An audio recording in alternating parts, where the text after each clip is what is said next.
अल्लाह ताला ने एक बहुत ज़बरदस्त किस्म का सिस्टम बंदे के जिस्म के अंदर रखा हुआ है। क्या बात। जैसे ही वो कोई गुनाह का काम करता है या कोई नेकी का काम करता है तो उसको पता चल जाता है कि मैं किसी के साथ ज्यादती तो नहीं कर रहा या किसी के साथ अच्छाई तो नहीं कर रहा। तो दोस्ती एक लाजवाल जो है, कुर्बानी का नाम है, मोहब्बत का नाम है, प्यार का नाम है, जज्बे का नाम है।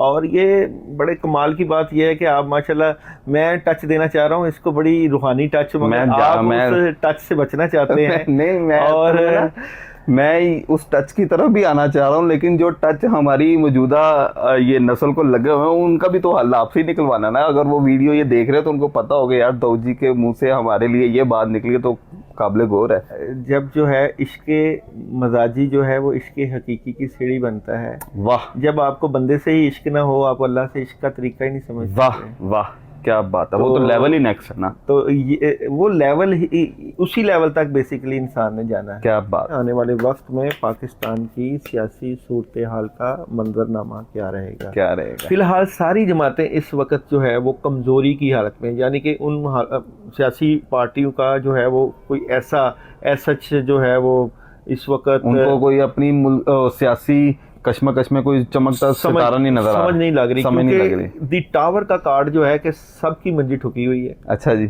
सब सियासी जमातें इस वक्त टेंशन में है। कोई इसमें मुज़ायका नहीं है कि जब इलेक्शन अनाउंस होते हैं तो तहरीक इंसाफ जो है वो कम बैक भी कर सकती है। सही। यानी कि कार्ड अच्छे हैं मगर बॉटम में नेगेटिविटी है। इसका मतलब है कि आने वाले वक्त में पाकिस्तान तहरीक इंसाफ की एनर्जी क्या है, पाकिस्तान मुस्लिम लीग के आने वाले इलेक्शन की एनर्जी क्या है। तो पाकिस्तान मुस्लिम लीग भी 3 जमातों के साथ अलहाक कर चुकी है। 3 जमातें साथ मिलके ये भी बड़ी ज़बरदस्त एनर्जी के साथ मैदान में उतरेगी। आने वाले वर्ल्ड कप में पाकिस्तान की एनर्जी क्या नज़र आती है? 3 टीमें जाएंगी, ऊपर की 3 टीमें, उनमें पाकिस्तान का नाम होगा। सेमीफाइनल तक पाकिस्तान जा रही है।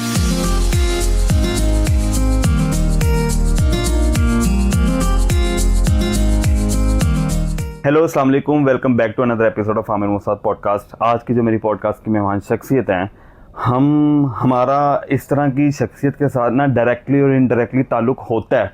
चाहे हम डिस्कस करें या ना करें, चाहे हम उनके पास जाएं या ना जाएं, लेकिन ज़हन में कहीं ना कहीं उनके बारे में सोच रहे होते हैं कि यार मुझे अगर ये इशू है तो I must have to concern that particular person, मुझे जाना चाहिए कि नहीं जाना चाहिए। तो आज की जो मेरी मेहमान शख्सियत है, मैंने बेसिक से आपको इनके बारे में हिंट दिया है अपनी इंट्रो में, लेकिन मैं आपको उनके साथ तारुफ करवा दूं। मेरे साथ मौजूद हैं आज दाऊद जी इनको कहते हैं बेसिकली दाऊद जी टैरो कार्ड के नाम से। हमारे मीडिया इंडस्ट्री में इनको इस तरह से जाना जाता है, पहचाना जाता है। He is basically palmist, tarot card reader and astrologist also. Sir अस्सलाम वालेकुम। सर जी वालेकुम। कैसे हैं आप? अल्हम्दुलिल्लाह खैरियत से हैं? आपका बहुत शुक्रिया कि आपने, इतने सारे लोग बैठे हुए थे उनमें से आपने टाइम निकाल के मुझे टाइम दिया। मैं सबसे पहले आपसे जो क्वेश्चन करना चाह रहा हूँ वो ये कि सर जी, नौजवान नस्ल का ना रूहानियत के साथ ताल्लुक़ जो है वो कैसे कायम कर सकते हैं? अगर वो ना भी कायम करे तो क्या उसका गुजारा है? बड़ी अच्छी बात, आपने आगाज़ ही रूहानियत से किया। और रूहानियत जो है वो बंदे के साथ लाजम और मलजूम होती है। बंदा जो है वो जिस्म और रूह का मरकब है। रूह के बगैर इंसान नहीं और जिस्म के बगैर रूह नहीं। तो ये रूह वो वाली नहीं है, वो जो एक होती है ओरिजिनल माँ, और एक वो माँ होती है जिसके साथ ताल्लुक़ रात को शुरू होता है और वो कहती है कि तुम्हारी रूह मेरे पास रहेगी अगर फुप्पो ने अंगूठी ना पहनाई तो। नहीं, ये रूह अल्लाह ताला के साथ एक तल्लुक़ की बात है। अल्लाह ताला के साथ एक मामले की बात है कि जब अल्लाह ताला ने इंसान को, हर जी रूह को पैदा किया और अल्लाह ताला ने वादा किया कि आपको इबादत के लिए पैदा किया, और अल्लाह ताला ने कहा कि दुनिया दारुल अमल है। इस दुनिया में जो आप करोगे वो आपको उसका जो है वो जज़ा और सज़ा मिलेगी। तो ये एक रूह का तल्लुक़ जो है वो बंदे के साथ रहता है। अल्लाह ताला ने एक बहुत ज़बरदस्त किस्म का सिस्टम बंदे के जिस्म के अंदर रखा हुआ है। क्या बात। जैसे ही वो कोई गुनाह का काम करता है या कोई नेकी का काम करता है तो उसको पता चल जाता है कि मैं किसी के साथ ज्यादती तो नहीं कर रहा या किसी के साथ अच्छाई तो नहीं कर रहा। तो ये एक बहुत गहरा तल्लुक़ है। ये तो आप माशाल्लाह, जो कि आपका ये शोबा है, आपकी फील्ड है, आपने तो बहुत डायरेक्टली वो एडवांस लेवल पर ये आपने इसका आंसर कर दिया है। लेकिन मैं ज़रा थोड़ा सा इसका आंसर उस हवाले से भी सुनना चाह रहा हूँ आपके मुंह से कि आपके पास इस तरह का पेशेंट आता होगा कि मेरी जान तो चली जाएगी लेकिन रूह उसके पास रहेगी, तो इस तरह के पेशेंट के लिए आपके पास क्या हाल है? ऐसा भी होता है, जारी बात है। मोहब्बत जो है, दुनिया नाम ही मोहब्बत का है, और जो लोग मोहब्बत में यकीन रखते हैं वो अपनी मोहब्बत की खातिर हर चीज़ की कुर्बानी देने के लिए तैयार रहते हैं। दोस्त भाई, मोहब्बत की अहमियत को समझने के लिए क्या तरीका कार है? मतलब जो एक होती ना रियल लव, वो what is the actually the real love, how we can identify it? मतलब एक तो वो बात होगी ना जो एक रूहानियत के साथ डायरेक्ट ताल्लुक होगा अल्लाह ताला के साथ, एक तो वो तो लाजवाल मोहब्बत हो जाएगी हमारे नबी के साथ, एक तो वो है। लेकिन हमारी नौजवान नस्ल ने इसको कहीं और भी ले गए चले गए हैं, तो ये इस तरह से आगाही इनको कैसे फराहम की जा सकती है? देखिए, मोहब्बत एक एहसास का नाम है। कहते हैं कि जो रिश्ते जो है खून के नहीं, एहसास के होते हैं। और जब आपके एहसासात में अखलास होगा, जब आपके एहसासात में कुर्बानी देना होगी, जब आपके एहसासात में जो है किसी के साथ जो है दगा नहीं होगा, फ्रॉड नहीं होगा, तो फिर आपको ये लाजवाल मोहब्बत मिलेगी। अच्छा। और जो दोस्ती है वो इसी चीज़ का नाम है। तो मैं जब हम पंजाबी जो लोग होते हैं उनके पास बैठे हैं तो वो कहते हैं कि जी दोस्त, यानी कि दो सत जो होता है वो एक मुरक्कब, एक जोश और एक किसी जड़ी बूटी का अगर नाम लें, हाँ। तो दो सत, हाँ। यानी कि दो मुरक्कब अगर आपस में मिलते हैं तो एक चीज़ बनती है। अच्छा, और वो आप जब किसी के मुझे साथ, लगा आपने साथ बना दिया उसकी। तो आप जब एक दोस्ती की बात करते हैं तो दोस्ती एक लाजवाल जो है कुर्बानी का नाम है, मोहब्बत का नाम है, प्यार का नाम है, जज्बे का नाम है। और ये बड़े कमाल की बात यह है कि आप माशाल्लाह, मैं टच देना चाह रहा हूँ इसको, बड़ी रूहानी टच, मगर आप उस टच से बचना चाहते हैं। नहीं, मैं उस टच की तरफ भी आना चाह रहा हूँ, लेकिन जो टच हमारी मौजूदा ये नस्ल को लगे हुए हैं उनका भी तो हल आपसे ही निकलवाना ना। अगर वो वीडियो ये देख रहे हैं तो उनको पता होगा यार दाऊद जी के मुंह से हमारे लिए ये बात निकली तो काबिल गौर है। बिल्कुल सही कहा आपने।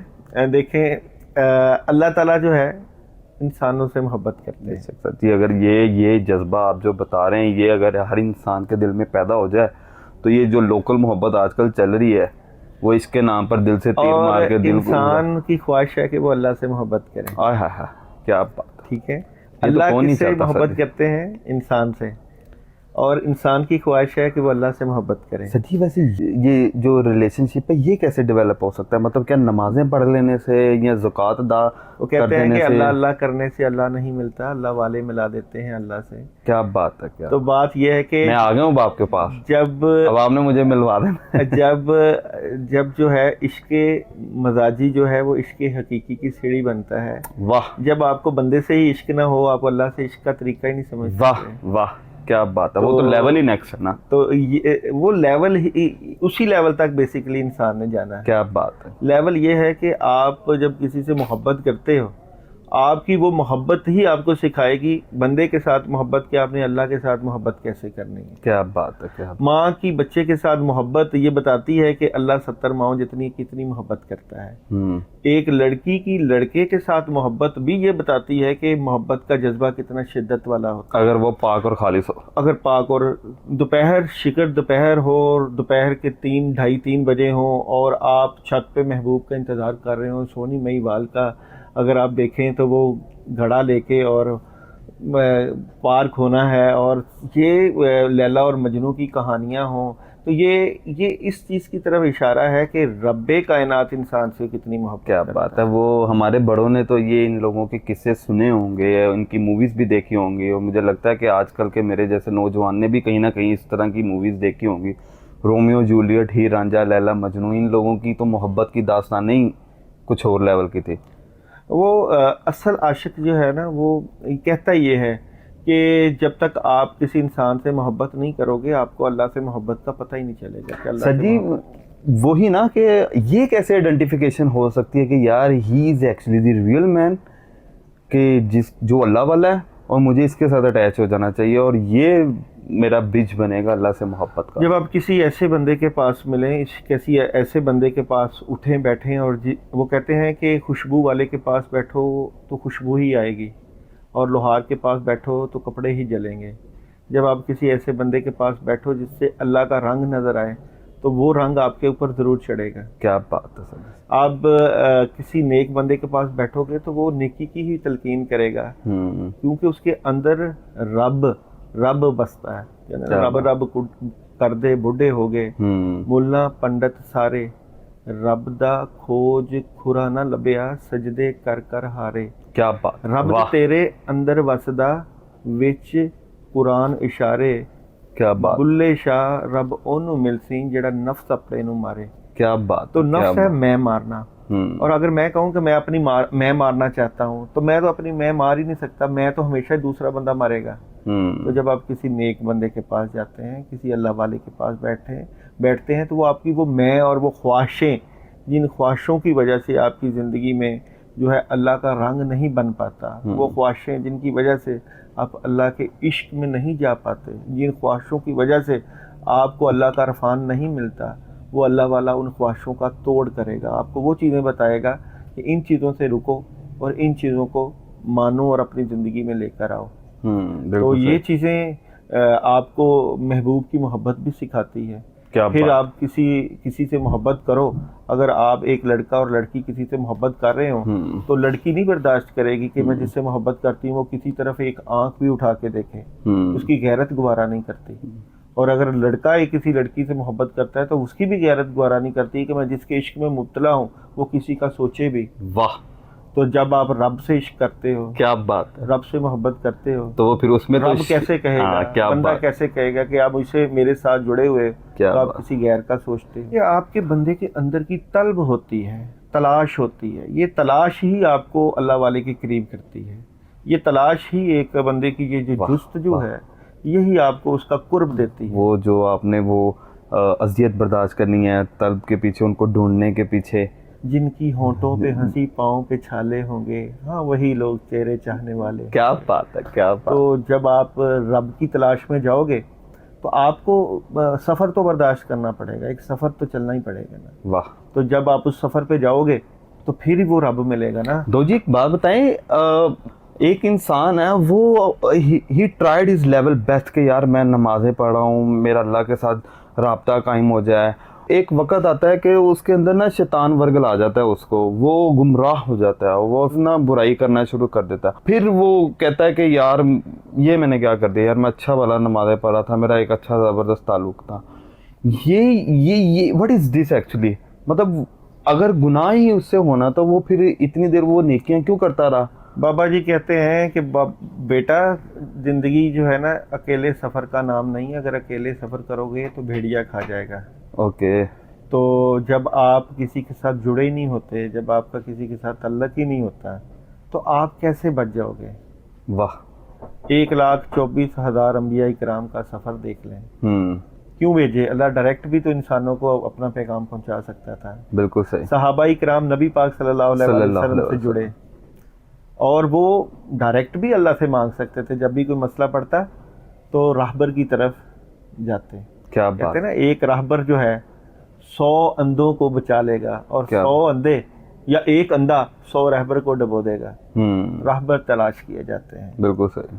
उन लोगों को तलाश किया जाता है जिनके अंदर इश्क इलाही जो है वो मौजन होता है। उन लोगों को तलाश किया जाता है जो इश्क इलाही के साथ रब इश्क में दिन और रात सोचते हैं। बिल्कुल। जिनकी सोचने का अंदाज भी रब की पहचान है। अल्लाह कहते हैं कुरान पाक में, जिसने अपने आप को पहचाना उसने रब को पहचाना। और अल्लाह फिर कुरान पाक में फरमाते हैं, मैं बसता हूँ तेरी सांसों में, क्या तू मुझे पहचानते नहीं हो। वाह, ऐसा ही है। देखे ना, अगर मैं दाऊद हूँ और अगर मेरी रूह निकल जाए, सांस क्या है, वो रब क्या कहता है, मैं तेरी सांसों में अगर रूह मेरी इधर बैठ जाए तो ये दाऊद तो नहीं होगा, ये दाऊद की डेड बॉडी होगी। बिल्कुल। तो जो दाऊद जो निकला है वो तो सांस है, और रब तो कहता है मैं तो सांस हूँ, मैं तो सांसों में बसता हूँ। क्या बात है। तो जब ये आप किसी के इश्क में, किसी की मोहब्बत में, किसी के रंग में रंगोगे ना, जाग बिना दूध कड़दा नहीं, तो जाग लगती है जब आप किसी अल्लाह वाले के पास बैठते हैं ना, जाग लगती है, उसका रंग चढ़ता है। तो आप अकेले कैसे सफ़र इस तय कर लोगे। ये रूहानी सफ़र अकेले नहीं तय होता। कोई ऐसा होना चाहिए जो आपकी उंगली पकड़ के आपको वो राह दिखाए, कोई ऐसे राहबर की तलाश रहनी चाहिए। औलिया अल्लाह के पास बैठना पड़ता है। क्या दाता साहब के पास बैठते थे लोग, ख्वाजा मोइनुद्दीन चिश्ती के पास बैठते थे। बिल्कुल सही, बिल्कुल। शायरी को देखें, बाबा बुल्ले शाह को देखें, ये रंग है। इंसान की असल हकीकत ही रब की तलाश है। दुनिया में आने का मकसद ही रब की तलाश है। बिल्कुल सही। रब को पाना। बिल्कुल। जो अपने रब को पा गया वो अपने आप को पा गया। बिल्कुल सही। असल मोहब्बत, आप किसी भी चीज से मोहब्बत करो, आप मोहब्बत दुनियावी चीजों से करो या रूहानी, आपका एक ही मकसद है कि रब मिल जाए, रब को पाना। जिसने रब को पा लिया उसने सबको पा लिया। बिल्कुल सही। आप दुनियावी मामलात कर रहे हैं, सारा कुछ सुबह से लेकर शाम तक अपने कामों में लगे हुए हैं, और अगर आपने अपने रब को राजी कर लिया, अपने रब के साथ तल्लक मजबूत कर लिया, तो आपने फलाह पा ली।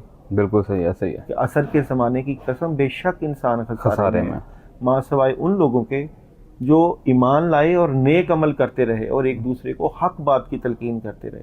ये आपका भी फ़र्ज है, ये मेरा भी फ़र्ज है, ये हम सब का फ़र्ज है। ज़िंदगी में ज़ाहिर बात है, मुश्किलें परेशानियां हर किसी के साथ आती हैं। क्या आपने इन मुश्किलों और परेशानियों में अपने रब का साथ तो नहीं छोड़ा? उसको साथ लेकर चले, उसके साथ अपने तल्लक मजबूत रखा। और रब को पहचाना जाता है अपने कामों के होने से। बिल्कुल। काम अगर होते हैं तो रब पता चलता है कि रब है, अल्लाह है। मगर हजरत अली करमुल्लाह वजह ने इसका भी तोड़ कर दिया।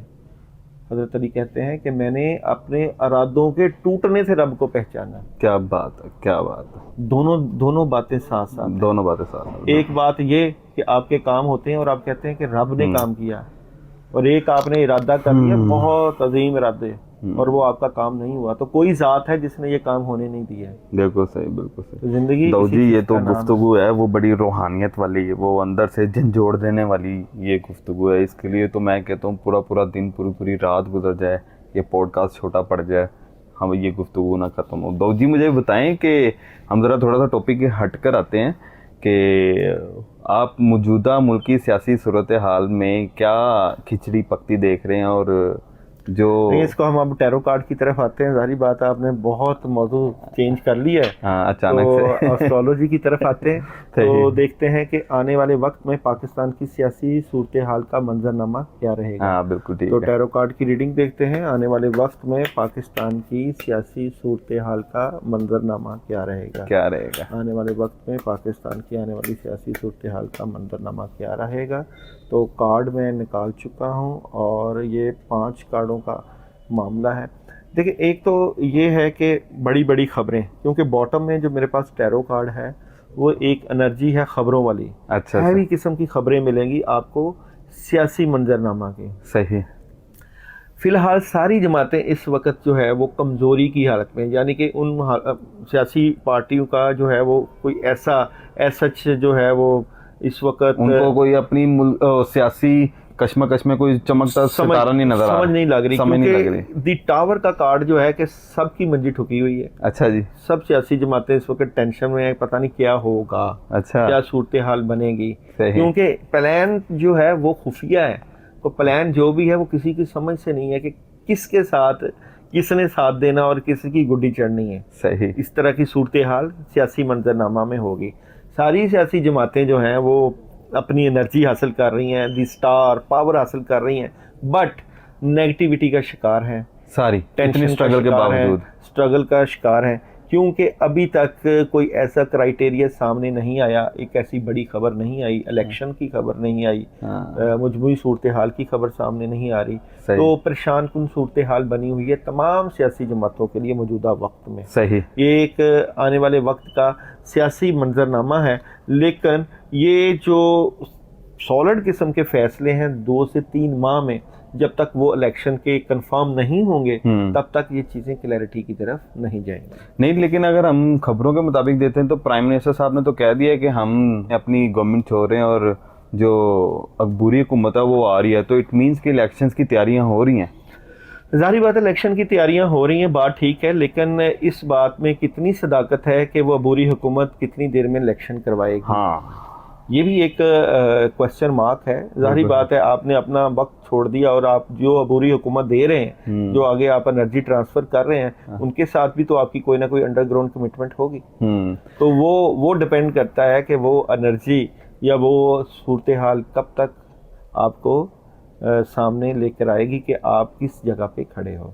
सही दो जी, फिर भी आपने ये टैरो कार्ड के जरिए बता दिया है कि फिर भी ये सारे लोग अपनी स्ट्रगल के बावजूद, अपनी सियासी कश्मकश के बावजूद इतने वीक हैं, तो इन सब के बावजूद कहीं ना कहीं किसी के सर पे तो ये ताज सजता हुआ नज़र आ रहा होगा गवर्नमेंट का नेक्स्ट प्राइम मिनिस्टरशिप के लिए। कौन है वैसे एलिजिबल आपकी नज़र में? देखें, अभी तो सूरत हाल हम टैरो कार्ड से देख लेते हैं, क्योंकि 4 सियासी जमातें ऐसी हैं जो मेजर हैं, जिसमें पाकिस्तान तहरीक इंसाफ जो है वो भी है, पाकिस्तान मुस्लिम लीग नून है, पाकिस्तान पीपल्स पार्टी है, और साथ जमात इस्लामी और साथ सारे मिलके एक पीडीएम की जमात भी है। तो इनकी एनर्जी देख लेते हैं कि आने वाले वक्त में इनकी एनर्जी क्या है, उसके मुताबिक हम फैसला कर सकते हैं। अच्छा, तो कार्ड्स की एनर्जी बता देगी। तो सबसे पहले पाकिस्तान तहरीक इंसाफ के कार्ड निकाले। इससे पहले जो हमने टैरो कार्ड किया तो उसमें हमने सिर्फ इनकी वो अंदर की औकात दिखाई थी कि ये है किस पानी, टोटल एनर्जी की बात की थी। आने वाले वक्त में पाकिस्तान तहरीक इंसाफ की एनर्जी क्या है, आने वाले वक्त में पाकिस्तान तहरीक इंसाफ की एनर्जी कैसी है। तो पाकिस्तान तहरीक इंसाफ आने वाले वक्त में काफ़ी ज़्यादा तब्दीलियां करने की तरफ आएंगी। तीनों कार्ड अच्छे कार्ड हैं, अच्छा पॉजिटिव कार्ड हैं, और बड़े फैसले करेंगे। और कोई इसमें जायका नहीं है कि जब इलेक्शन अनाउंस होते हैं तो तहरीक इंसाफ जो है वो कम बैक भी कर सकती है। सही, यानी ये कार्ड अच्छे हैं, मगर बॉटम में नेगेटिविटी है। इसका मतलब है कि इनकी जो पावर है फिर अपने पे पड़ जाएगा, उनको जो है वो प्रॉब्लम रहेगी सारी सिचुएशन को कंट्रोल अभी करने में। तक खान साहब को ये कहते हैं कि 22 साल मैंने स्ट्रगल की। देखिए, अभी सिचुएशन कुछ और तरह की है। खान साहब के ऊपर केसेस हैं, खान साहब के ऊपर जो है वो प्रेशर है, खान साहब को एक मुश्किल का सामना करना पड़ रहा है। तो वो सिचुएशन के लिहाज से उनके ऊपर प्रेशर रहेगा। सही है। और नून लीग के पाकिस्तान मुस्लिम लीग के आने वाले इलेक्शन में एनर्जी क्या है, पाकिस्तान मुस्लिम लीग के आने वाले इलेक्शन की एनर्जी, पाकिस्तान मुस्लिम लीग के आने वाले इलेक्शन की एनर्जी क्या है। तो पाकिस्तान मुस्लिम लीग भी 3 जमातों के साथ अलहाक कर चुकी है। 3 जमातें साथ मिलके ये भी बड़ी ज़बरदस्त एनर्जी के साथ मैदान में उतरेगी, और बड़ी जो है इनके इसके बॉटम में नेगेटिव एनर्जी नहीं है, इस वक्त नेगेटिव एनर्जी नहीं। और वो मुझे इन चीज़ों की सेंस तो नहीं है, लेकिन वो मैंने कप देखा उनके हाथ में पकड़ा हुआ, तो इसका मतलब वो अच्छा जो है वो दोनों जमातें बड़ा अच्छा कम बैक करेंगी। पावर में बड़ी अच्छी इनकी आपस में जो है इलेक्शन में मुकाबला होगा। दोनों जमातें यानी पीटीआई और नून लीग का बड़ा सही। लेकिन आपके टैरो कार्ड के मुताबिक मगर अगर मैं पावर में ज़्यादा है। हाँ जी, वो इसलिए ज़्यादा है कि इनके साथ और भी 2 यहाँ पे आपको 3 जमातें नजर आएंगी, तीन लोग नजर आएंगे। तो नून लीग मैं समझता हूँ कि शायद पाकिस्तान पीपल्स पार्टी या किसी और जमात, जिस तरह एक और भी तहरीके अदम इस्तेहकाम तो नहीं तहरीके अदम इस्तेहकाम तो वो इस्तेहकाम पार्टी उसकी जहांगीर तरीन शायद उसके साथ मैच। मगर यहाँ पे 3 जमातें आ रही। मैं ये नहीं कह रहा कि अभी उन जमातों के कंफर्मेशन नहीं है, मगर 3 जमातें जो हैं वो मुस्लिम लीग नून के साथ। सही है। चलें जी, देखते हैं अब वो दोबारा हमें कौन बेवकूफ़ बनाने के लिए आता है इलेक्शन के बाद, क्योंकि अवाम तो है ही बेवकूफ़ बनने के लिए। इलेक्शन के बाद वोट उन्होंने देना ही देना है। तो let's hope for the best. Allah ताला जो भी हो इस मुल्क का हामी नासिर, अल्लाह ताला इस मुल्क के लिए आसानियाँ पैदा करें। सदी सियासत से भी बड़ा एक क्वेश्चन है, पूरी दुनिया में क्रेज़ होता है इस इवेंट का, वर्ल्ड कप का। आप टैरो कार्ड के मुताबिक किस टीम को वर्ल्ड कप जीतता हुआ देख रहे हैं? टैरो कार्ड के मुताबिक 2 टीमें ही बड़ी है जो हैं वो। आप मुझे टीमों के नाम बताएं, मैं इनकी एनर्जी बता देता हूं। आप पाकिस्तान के बता दें, मैं पाकिस्तान से ही कंसर्न देखते हैं पाकिस्तान के आने वाले वर्ल्ड इवेंट में पाकिस्तान की स्टोरी क्या रही। हाँ बिल्कुल ठीक है। टैरो कार्ड हमें तो वर्ल्ड कप चाहिए सर जी, क्योंकि जिन दिनों में इमरान खान साहब ने वर्ल्ड कप जीता था तब तो हम पैदा भी नहीं थे हुए, तो इसलिए हमें यकीन नहीं है कि उन्होंने जीता है कि नहीं जीता। आने वाले वर्ल्ड कप में पाकिस्तान की एनर्जी क्या नजर आती है? पाकिस्तान की बड़ी जबरदस्त एनर्जी है। क्या बात है, बहुत बड़ी तब्दीली होएगी। क्या बात है। देखिए, बॉटम में कुछ भी हो सकता है। अच्छा, डेथ कार्ड है बॉटम में, और बहुत बड़ी खबर भी मिल सकती है। ठीक अच्छा, है, 2 ऐसी है कि ये बॉटम की हाँ। बात है, बट दी वर्ल्ड पॉजिटिव बहुत जबरदस्त कार्ड है। सेमीफाइनल पक्का है, क्या बात सेमीफाइनल की ये खबर है। और ये जो है इसमें आप देखें, अगर पाकिस्तान बहुत अगर पॉजिटिव होके खेलती है तो कप भी मिल सकता है पाकिस्तान को। अच्छा, यहाँ पे ये कार्ड में आपको कप भी नजर आता है। क्या तो बात। मैं ये समझता हूँ कि पाकिस्तान की टीम जो है वो काफ़ी ज़्यादा स्ट्रगल करेगी, चांसेस काफ़ी ज़्यादा हैं। और 3 टीमें जाएंगी, ऊपर की 3 सही। टीमें, उनमें पाकिस्तान का नाम होगा। सेमीफाइनल तक पाकिस्तान जाएगी, पाकिस्तान जाने के चांस। ये टैरो कार्ड के मुताबिक प्रेडिक्शन है। सही है, चलें सर जी, सेमीफाइनल तक चले जाए। जहां सेमीफाइनल तक जानी है, मैं कहता हूँ फाइनल में भी सारी चले बात जाए। है पाकिस्तान हाँ, के साथ बिल्कुल। और अगर फाइनल तक जाना है तो कप भी ले आए, इसमें कौन सी ऐसी बात है सर जी, मामूली सी बात है। हमारी दुआएं जो है पाकिस्तान टीम के साथ हैं। हाँ जी, एनर्जी पॉजिटिव है। अच्छा। और चांसेस असल में हम भी पॉजिटिव बैठ के इधर गुफ्तगू कर रहे हैं ना, हो सकता है उसी का ही असर पड़ा हो कि कार्ड सारे पॉजिटिव ही आ रहे हैं। मगर ये है कि आपको पता है कि मेहनत रायगा नहीं जाती। बिल्कुल। जो लोग अपनी प्लानिंग के साथ टीम की वर्किंग करते हैं, ओवरऑल पाकिस्तान की बहुत ज़बरदस्त वर्किंग है टीम की। 3 प्लेयर बड़ा ज़बरदस्त किरदार अदा करेंगे और बैटिंग भी अच्छी रहेगी। उनके नाम भी आ रहे हैं सर? देखिए, प्लेयर्स की एनर्जी आती है। अच्छा, 3 प्लेयर्स की एनर्जी है, इंशाल्लाह अच्छा पाकिस्तान फीडबैक देगा। अल्लाह करे सर जी वर्ल्ड कप आ जाए और जो पाकिस्तान का जरा थोड़ा बहुत जो इमेज है वो वर्ल्ड कप के थ्रू बहुत इम्पैक्ट अच्छा पड़ सकता है। के हाँ, मनफी रद्द अमल में एक मुस्बत, क्योंकि एट द सेम टाइम ये दोनों चीजें होती नजर आ रही हैं। जिस टाइम पर इलेक्शंस होते नजर आ रहे हैं, उसी टाइम पर वर्ल्ड कप भी होता नजर आ रहा है। क्योंकि मैं अगर न्यूमरोलॉजी से देखूं तो 2024 उसका 8 नंबर बनता है और अगला साल पाकिस्तान के लिए बहुत बड़ी बड़ी तब्दीलियों का साल। इन अ पॉजिटिव वे। वाह सर जी, मैं वैसे हमेशा एक चीज़ कहता हूँ कि ये जितने भी नौजवान नस्ल अपने फैमिलियों को लेकर अब्रॉड जा रहे हैं, शिफ्ट हो रहे हैं, पाकिस्तान को बहुत वो मतलब मायूसी की निगाह से देकर यहाँ से छोड़कर जा रहे हैं ना, मैं बहुत देर पहले कह चुका था, मतलब मैं कोई एस्ट्रोलॉजिस्ट नहीं हूँ, मैं अपनी एक सेंस के मुताबिक मैंने कहा था कि यार टाइम विल कम कि जब लोग कहेंगे कि यार नहीं, पाकिस्तान के हालात ठीक हो गए हैं, पाकिस्तान बहुत अच्छा मुल्क है। और आपकी मेरी इस हवाले से भी कोई गुफ्तगू भी नहीं हुई, और आपने मुझे खुद ही बताया कि नेक्स्ट ईयर जो है वो पाकिस्तान के लिए बहुत अच्छा एक पॉजिटिविटी का एक मतलब साल डिक्लेयर किया जा सकता है।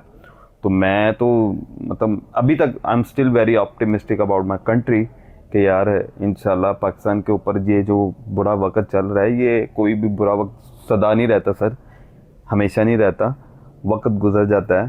तो उसके बाद बुरे वक्त के बाद हमेशा अच्छा वक्त ही आता है। ये नहीं कि बुरा वक्त पोस्ट आता है, अच्छा वक्त आएगा इंशाल्लाह। और अच्छे वक्त में इंशाल्लाह जो लोग छोड़ के गए हैं वो वापस आएंगे। और ये वो इमरान खान वाली बात नहीं है कहीं वो ये ना ले जाना कि इमरान खान साहब कह रहे थे कि जी बाहर से लोग आएंगे। नहीं, मैं अपनी एक सेंस बता रहा हूँ, अपनी एक सोच बता रहा हूँ कि इंशाल्लाह पाकिस्तान एक ना एक दिन अपने पैरों पर दोबारा खड़ा होगा। तो जी थैंक यू सो मच, आपने प्रेडिक्शंस दी, आपने रूहानियत के मुतालिक बड़ा ज़बरदस्त आपने मुझे बताया, गाइड किया। तो आपकी गुफ्तगू तो बहुत ही वो ज़्यादा रूहानियत की तरफ चली गई थी और बनती भी यही है। लेकिन मेरा रूहानियत का ताल्लुक ज़रा दूसरे उन नौजवानों के लिए था कि यार वो जो उनके भी बड़े मसाइल चलते हैं। But thank you so much once again, it was a pleasure meeting with you. और मुझे बहुत अच्छा लगा आपके साथ गुफ्तगू करके। Thank you so much.